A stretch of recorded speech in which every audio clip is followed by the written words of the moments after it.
Hello everyone, this video I'm going to show you the example of instantaneous velocity.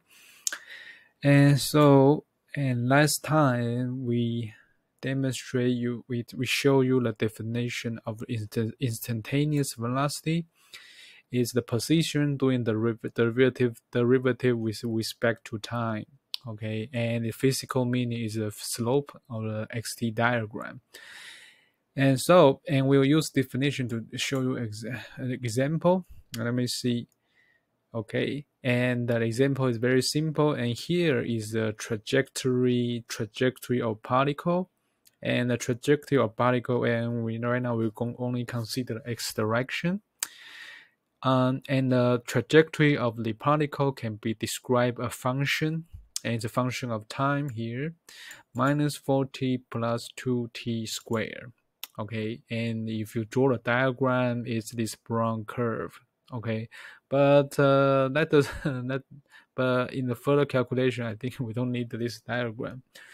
Okay, okay, so let's answer some question. Okay, the first question. Okay, if I give you the trajectory function of a particle, can you answer these three questions? And the first question is, okay, find the displacement of the particle in a time interval from t to 0 to 1 and t equal to 1 second to 3. Okay, so the first question is just to determine the displacement of the particle. And what's the trajectory function? Let me see. Trajectory function is I should remember that. Trajectory function is which color is better? This one. Okay, the trajectory function is, let me write it again, it's minus 4t plus 2t squared. Okay, the first question is displacement 0 to 1 and 1 to 3. So what's the displacement? What's the definition of placement? Do you still understand that? It's the final position minus 0, sorry, not 0, initial position. Okay, I hope you remember that. Definition of displacement is final position minus initial position. Okay, so let's use this trajectory function to calculate the position at 0, 1, and 3. Okay, so 0, okay, I think it's very simple math. I hope you can all understand this. So it's 0. And x1 is minus 4, 1 plus 2, 1 squared. What's the answer? Minus 4 plus 2, so it's minus 2.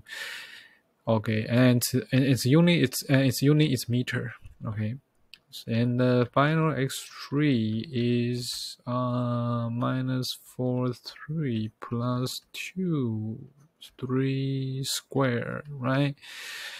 What's the answer? 3 to the power 2, 9, 18. 18 minus 12, so 6.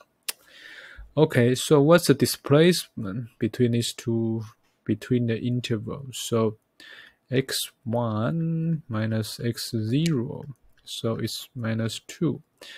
And the other question is from 1 to 3, what's displacement? x3, final position minus initial position. So 1.6, initial position minus 2, so it's 8.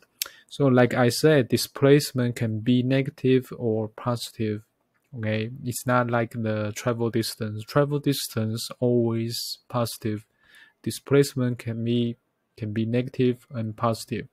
Okay, that's first question. Okay, second question. Calculate average velocity of the time to interval. It's very simple. Okay, we just displacement divided by, so that's A, so B. So the first question, during 0 and 1.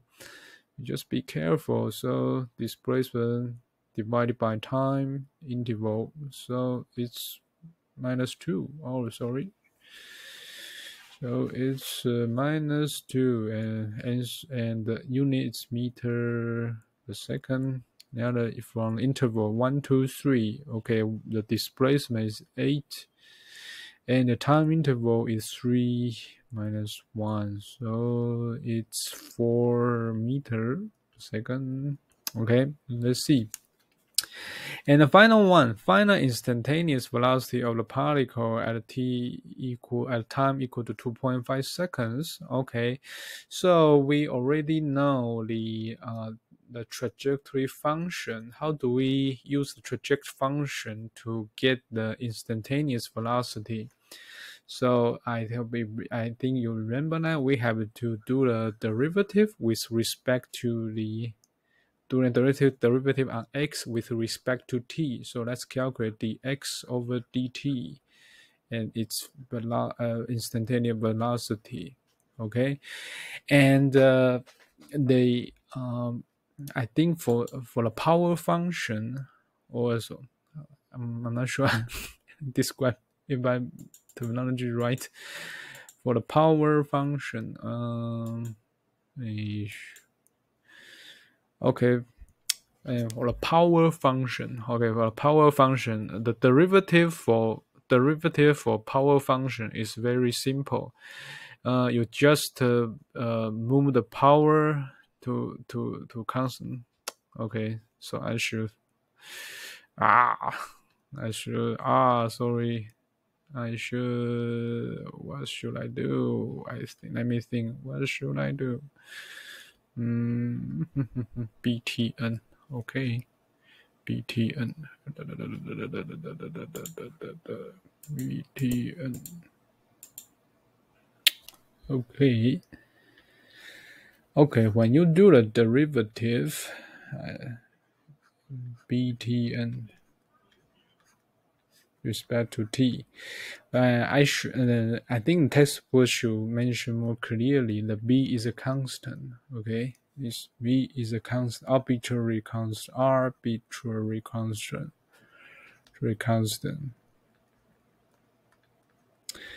Okay, when you do a derivative as a constant times the power function,